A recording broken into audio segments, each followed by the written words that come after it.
មេឃមកងឹតស្លុបយប់នាងបងអង្គុយម្នាក់ឯងស្ដាប់សំឡេងភ្លៀងធ្លាក់មកលើដំបូលផ្ទះចាំងទូរស័ព្ទស្ងាត់ឈឹងគ្មានទៀតហើយសាបអាយមើលហែមច្បាំងចិត្តបងលវឹងវើយនឹកដល់រឿងរ៉ាវកូនឡងឧទាបំធ្លាប់ដើរក្បែរគ្នាក្រោមឆត្រយោងរួមវាសនាអូនប្រាប់ថាស្រឡាញ់បងស្មោះអស់ពីដួងចិត្តតែពេលនេះអូនប្រែប្រួលទៅយ៉ាងលឿនពិតទុកឲ្យរូបបងអង្គុយអបទុកម្នាក់ឯងបេកអូនចោលបងអូនអំនួនមាសមេ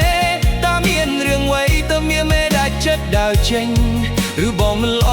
មិនអាចតល់ក្តីសុបវិញទើបស្រីទំរេទៅក្បែរទ្រូងអ្នកថ្មីពាក្យសន្យាមុននេះទៅណាអស់ហើយមិនដេកថ្លៃស្រីថ្លៃបន្សល់ត្រឹមទឹកភ្នែកឲ្យបង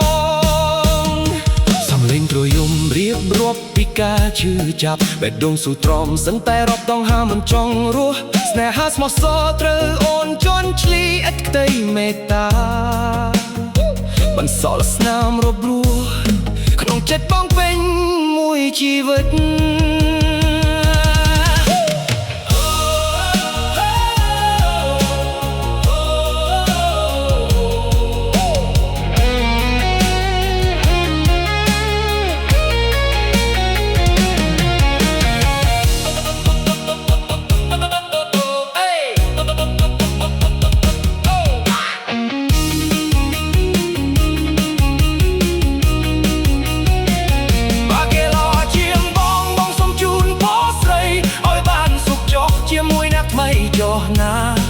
ទោះបីជាប